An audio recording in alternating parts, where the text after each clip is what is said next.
卧槽！别来追我，别来追我！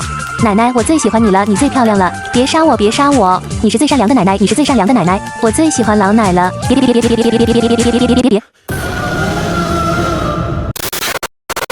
！Hello， 各位好，我是游戏鬼 K， 今天我们来玩《凶域》新更新的 DLC 章节。在去年7月，我们玩了这个的正式版。那么这个新的 DLC 将揭开老奶的真相。废话不多说，直接开始吧。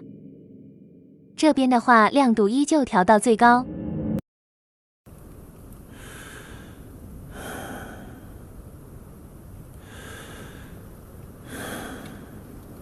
我们是从床上醒过来的，自从上一次逃离那个公寓后，就不知道怎么样了。奇了怪了，厕所的门怎么突然开了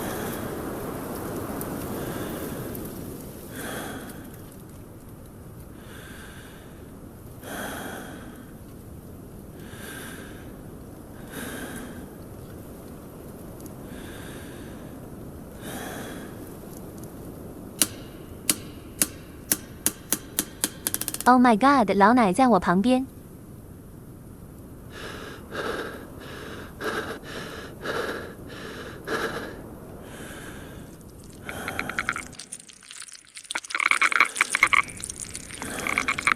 我丢遍蛤蟆老奶了，怎么回事？又突然消失了。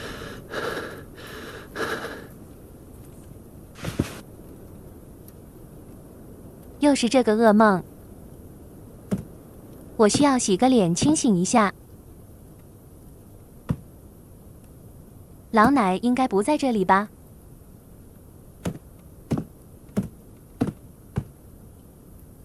赶紧洗个脸。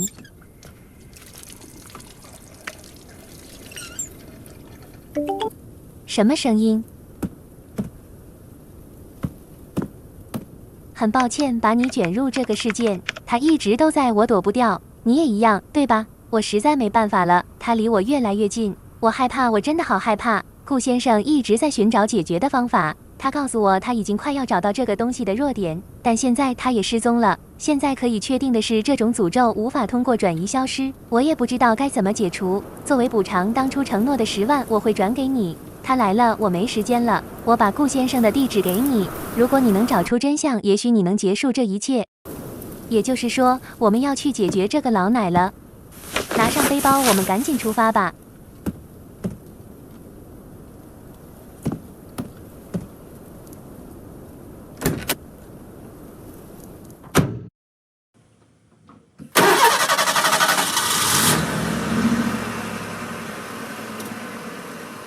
逃离公寓后，我已自我封闭1个多月，但持续的噩梦和幻觉正将我逼疯。我记不清在公寓里发生了什么，但刚刚的邮件发送者似乎知道一些东西。我需要前往那个地址，在我彻底失去理智之前。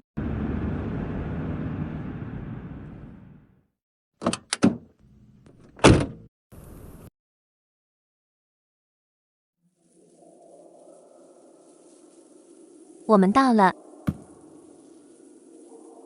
熟悉的感觉，但环境似乎有些陌生。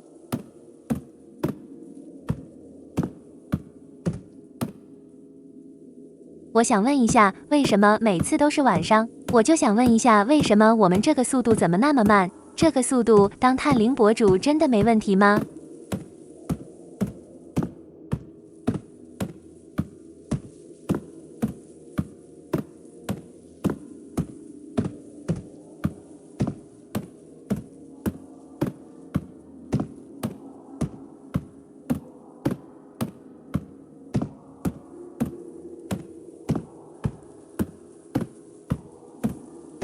这里门怎么还半开着？前面怎么还有红衣服？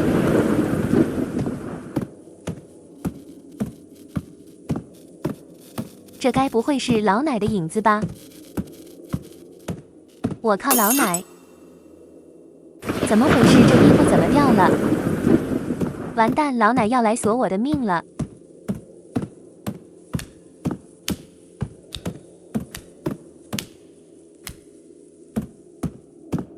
快走，快走！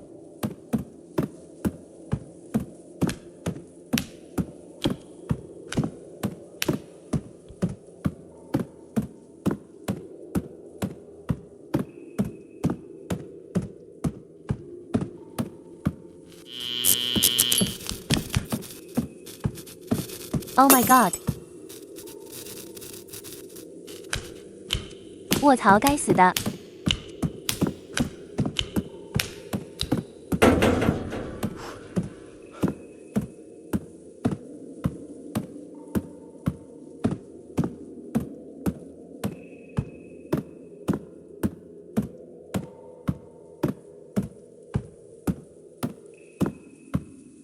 老奶不在那边了。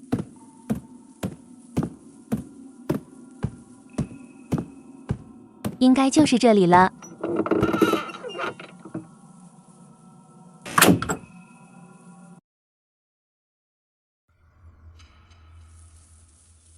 2楼开着灯，应该有人在。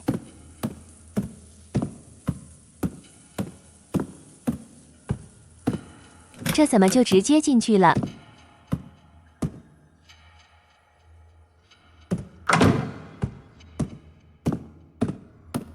上2楼看一下。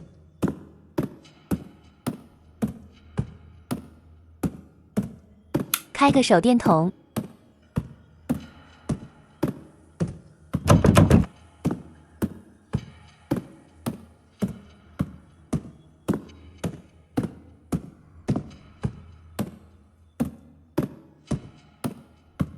奇怪，这里怎么没有门？一本叫《夜谈鬼话》的恐怖杂志收录的故事，该杂志为报摊常见小杂志，2块钱一本。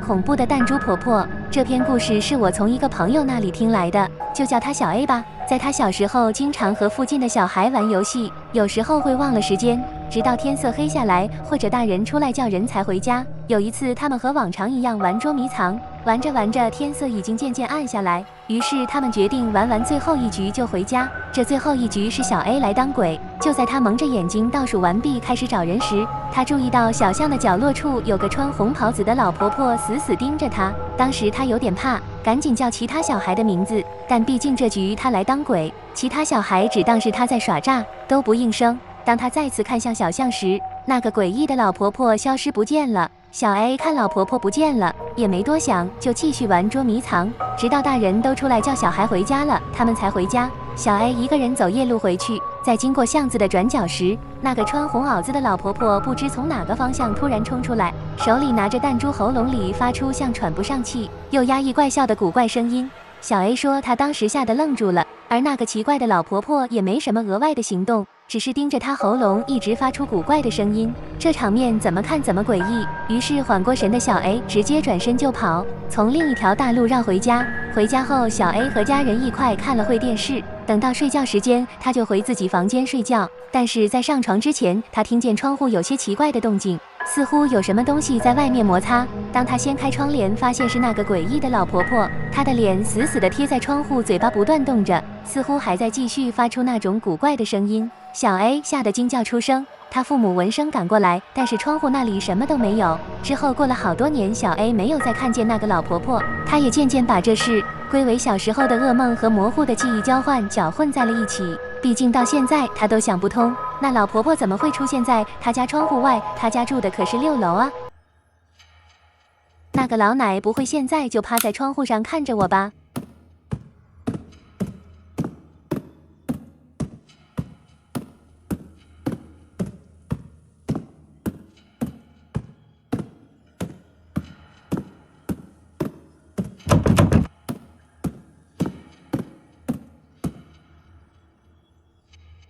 卧槽！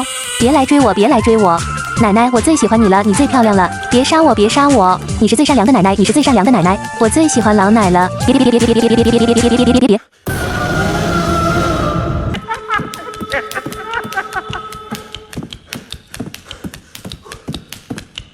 去你的吧，该死的老太婆！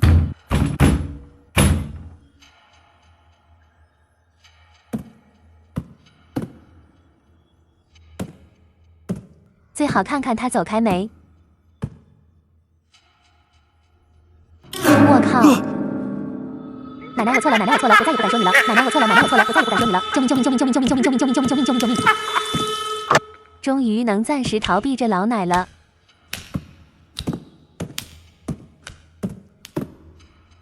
密码等于缝隙，也就是说，我们要找缝隙。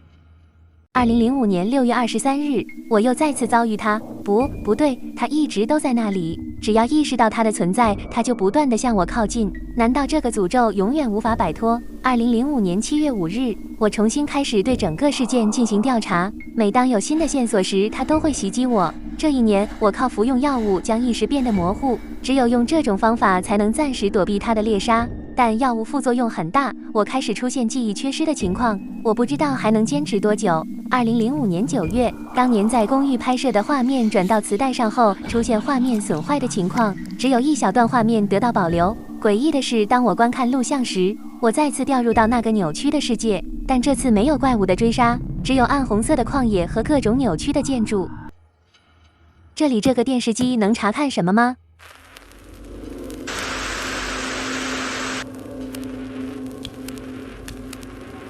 是老奶。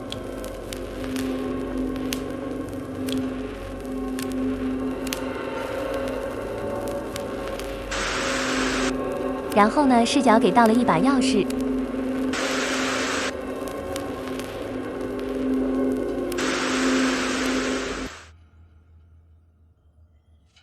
OK， 那个画面应该就是我们楼下的那个地方。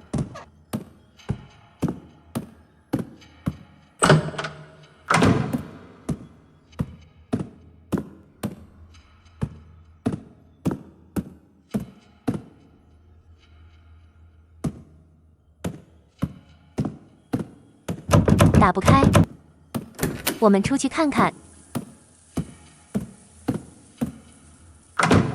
那边好像可以查看，好像被东西卡住了。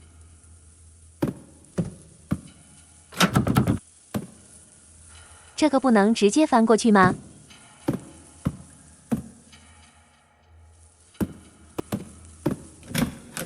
怎么回事？那边怎么突然打开了？这里还点着蜡烛。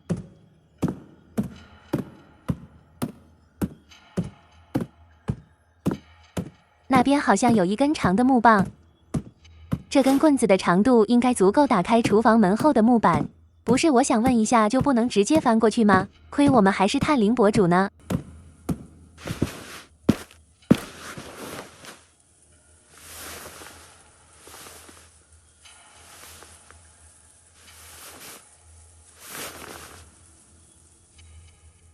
OK， 打开了。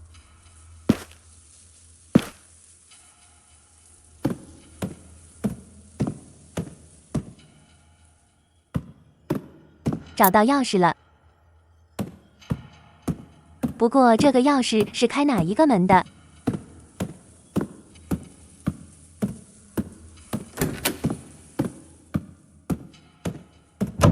不是这个吗？我们去楼上看一下，是不是开楼上的门？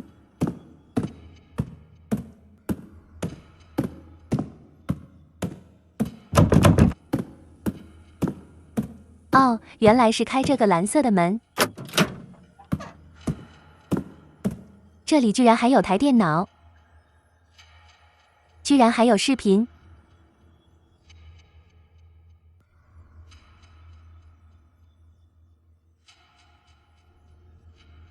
这个是真实拍摄到这个老奶的视频录像。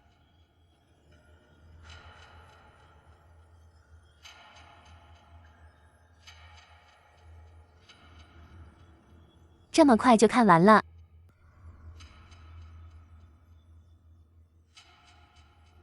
这个是老奶从别人床底下爬出来的视频，有点猎奇。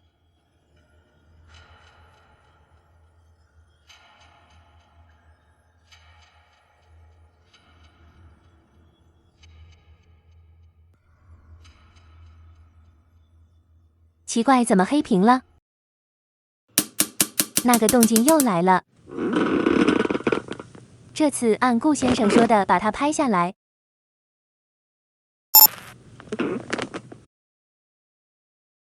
现在的话，我们是另一个人的视角了。我委托一个探险主播去调查方江公寓，我们应该是那个给我们主角10万块钱那个人了吧？不知道他情况怎么样？上次停电时买的蜡烛，又是弹珠声。浴缸里怎么会有弹珠？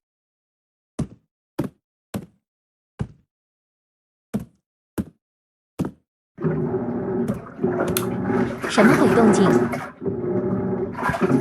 这洗衣机怎么突然启动了？我记得客厅有之前没用完的蜡烛。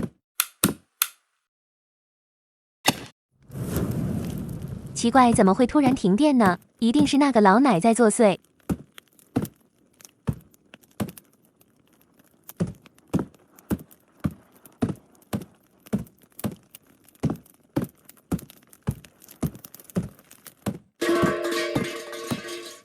这锅怎么莫名其妙掉地上了？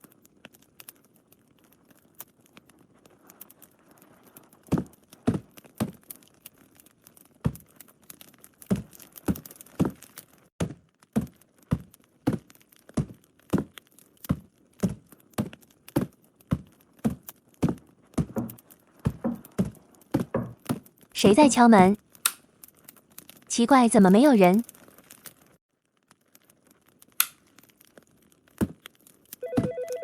怎么会有电话声？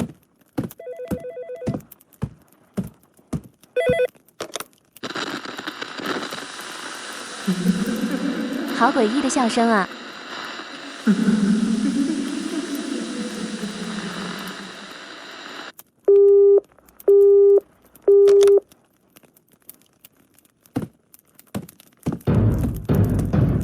怎么又有敲门声？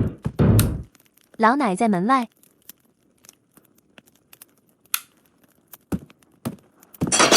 怎么回事？怎么有东西碎了？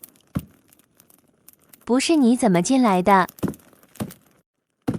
快跑快跑！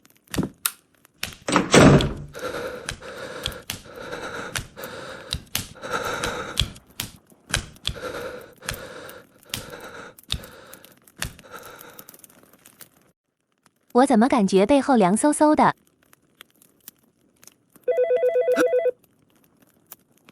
？Oh my god！ 他把蜡烛吹灭了。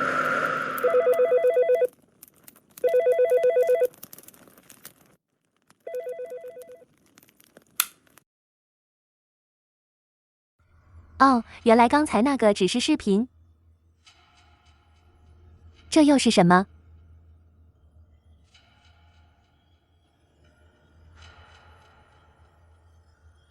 这好像是我们那个院子。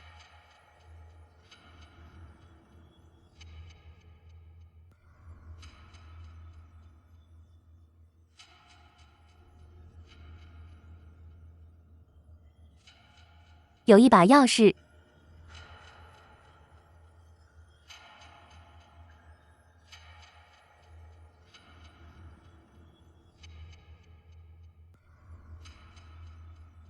这么快？是老奶在电梯里面偷看别人，她现在在看当时这个拍摄的监控头。OK， 这里面的视频我们都看完了。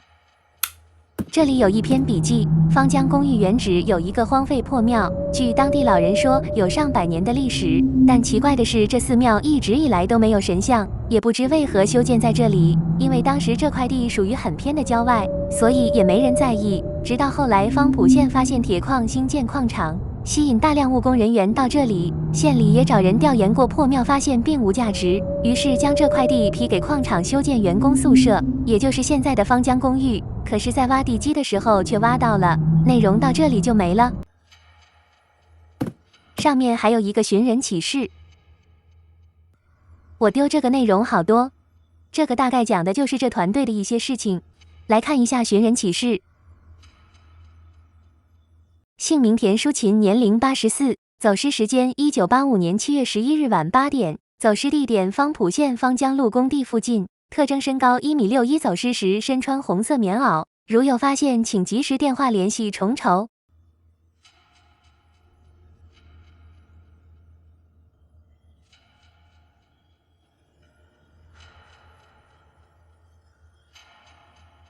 该不会这个老奶就是这个田淑琴吧？自收到方江公寓施工队上疑似古墓石碑一事，已加急上报市级考古部门，待专家团队抵达勘验期间，禁止拖工，妥善保护现场。1985年7月11日。所以现在我们要干什么？这个游戏也没什么提示。哦，对，我想起来了，院子洗手池那边好像有一把钥匙。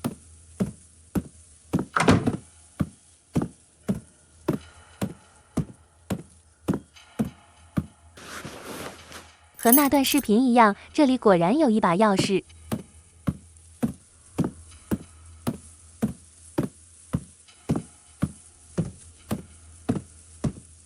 这个应该也是开2楼的门吧？这个还是打不开，那看来就是2楼的了。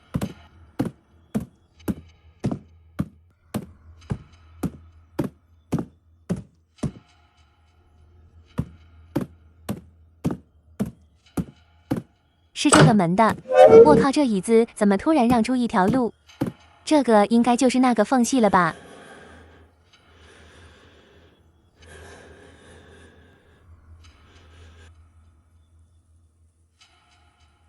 我靠！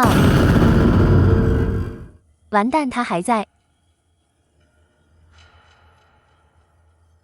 我看到密码了，密码是043312。那么现在的话，应该就可以去看那个保险箱了吧？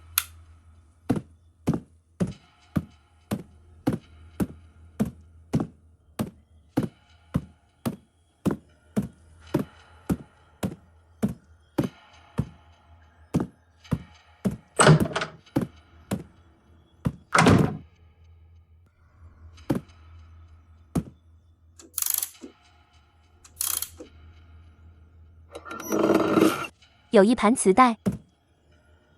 2001年方江公寓调查影像，潜入危险在地窖播放。地窖的话，好像之前看到过，好像是拿木棍的那个地方。刚才那个窗户被砖块封起来了。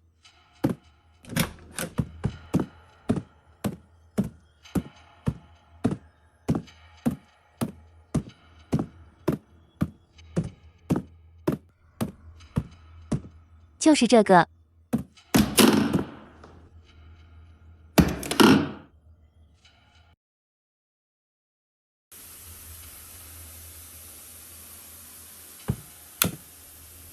这里还有一篇笔记：2009年4月，方江公寓事件幸存者加上我只剩3个人了。我必须加快进度找到那个东西的弱点，但对那个世界了解越多，我也被同化的越深。但愿一切还来得及。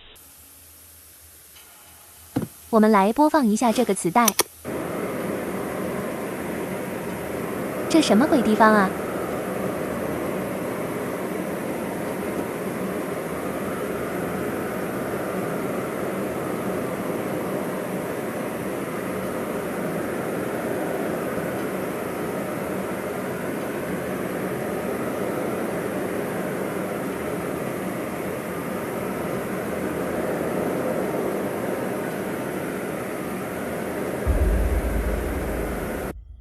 怎么突然黑屏了 ？OK， 看完了。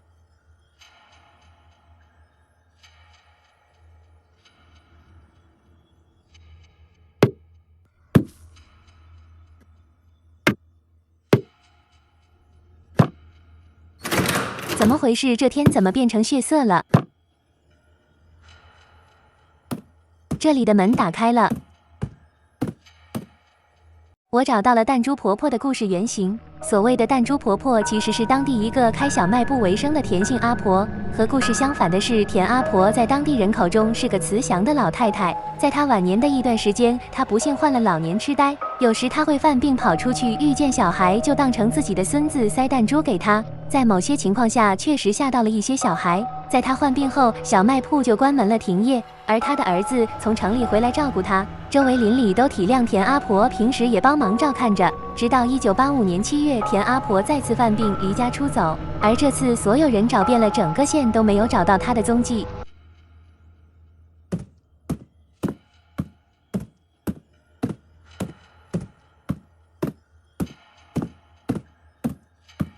我靠，前面是那个蛤蟆大老太。我去，这周围都是这种组织。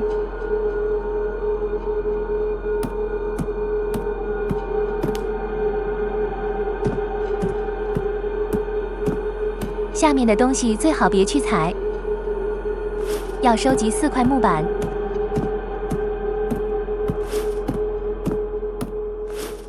这第4块的话，我好像在之前那个房间里有看到。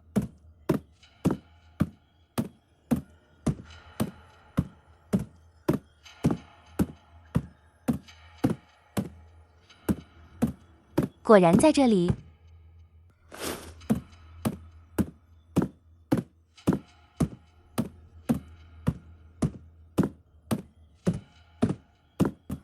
我的妈呀，这好恶心啊！关键是还在蠕动，快走，这地方可待不下去。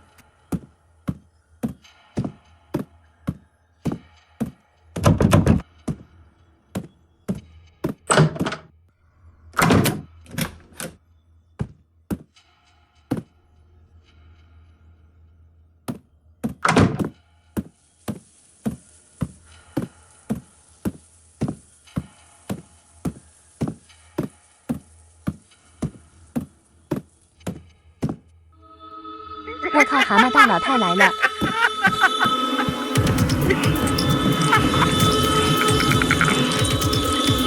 我错了，我错了，再也不回头，再也不回头了。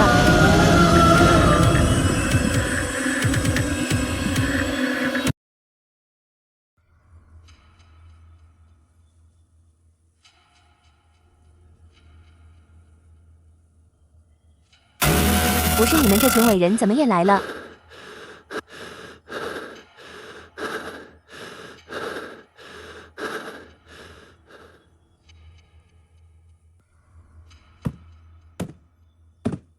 外面都成血红色了。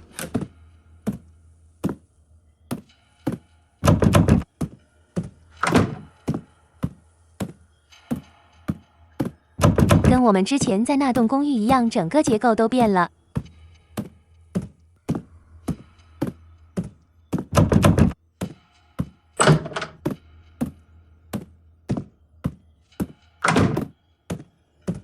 这有份笔记，这上面的话是文言文，我们直接看下面的白话文就行。萧，身高几乎和房梁一样高，脸色惨白，没有血色，嘴巴如同盆一样大，牙齿稀疏，长约3寸，样子特别恐怖。他舌头一动会发出呵啦呵啦的怪叫。他喜欢活剥人皮披在自己身上，伪装成人的样子。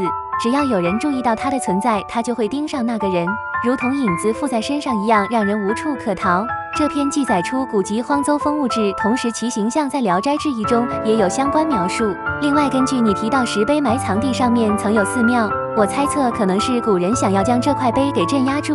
当然，具体情况如何，我会继续寻找相关典籍，如果有消息，第一时间联系你。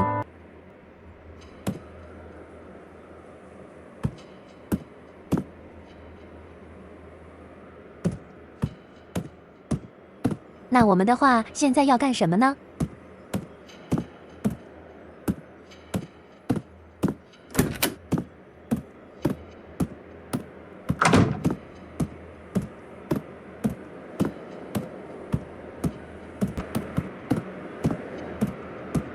这里什么时候能走了？这下面被那个组织封住了。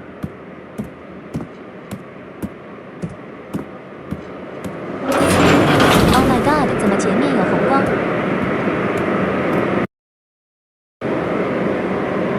哦，我们是来到那个异世界的地方了。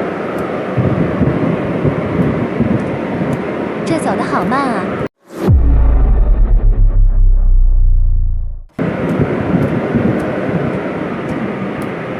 这里有一张纸条。2009年7月，随着童话的加深，我发现我能控制这个世界里的物体，从最开始的石头到后面的建筑。童话越深，能控制的范围越大，但代价是我的意识也愈发撕裂。这里是个什么地方啊？前面好像是那栋公寓。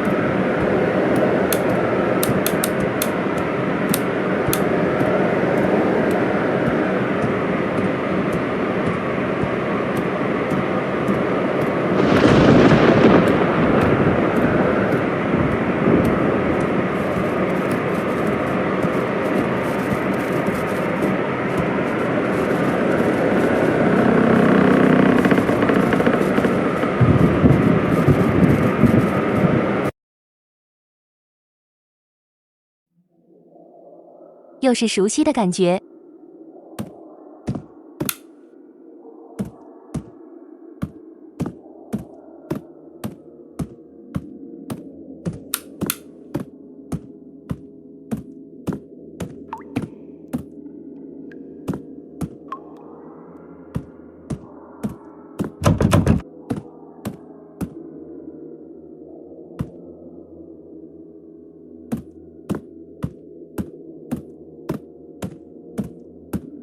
这里有一堵墙，我们要拿这个镐子直接把它给破开，对吧？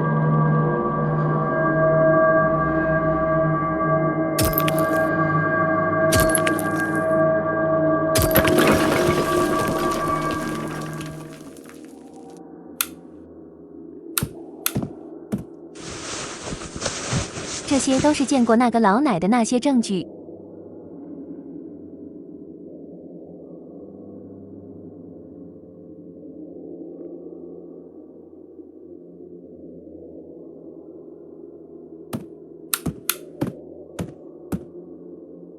这是汽油吗？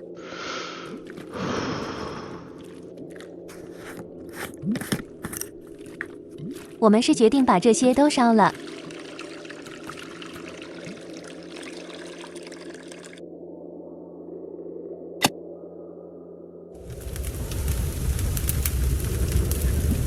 果然是把它们都烧了。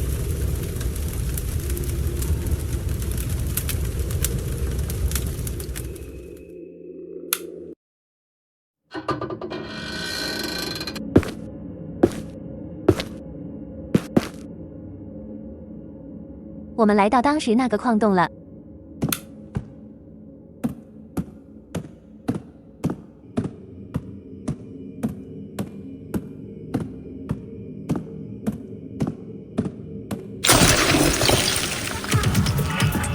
这是怎么回事？不是吧，那个蛤蟆大老太在那边追我们。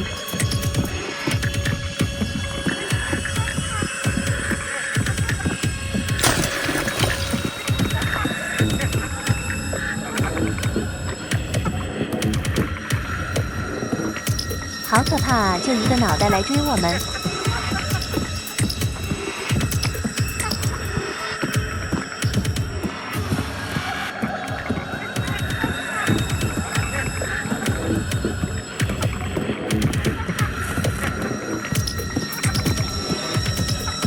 快 ，come on， 赶紧过去！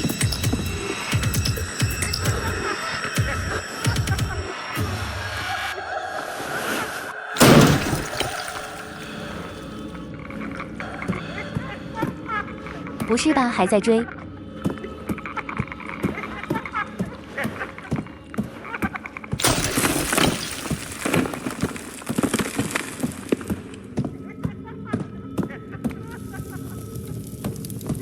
有一张纸条。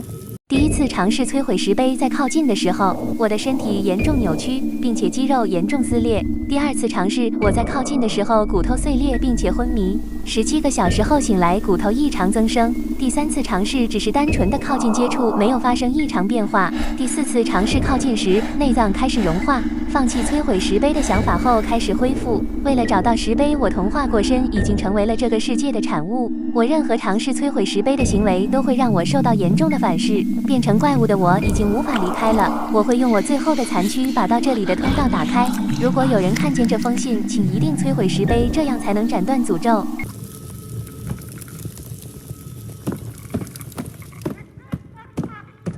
这个就是石碑了吧？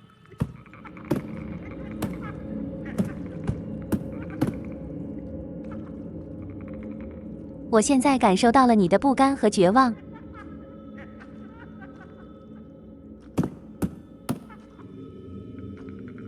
我会替你了结这一切。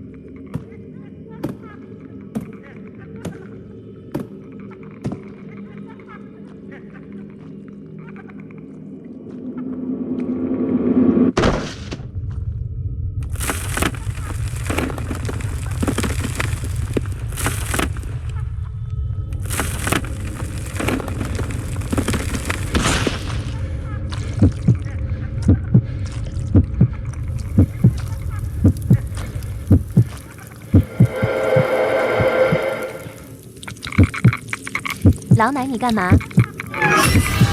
老奶，你怎么石化了？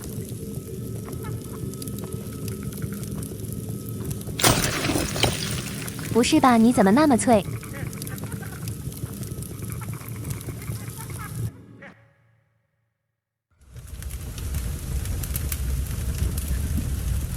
大火吞噬整个房子，我们这样做的话，会不会有什么代价？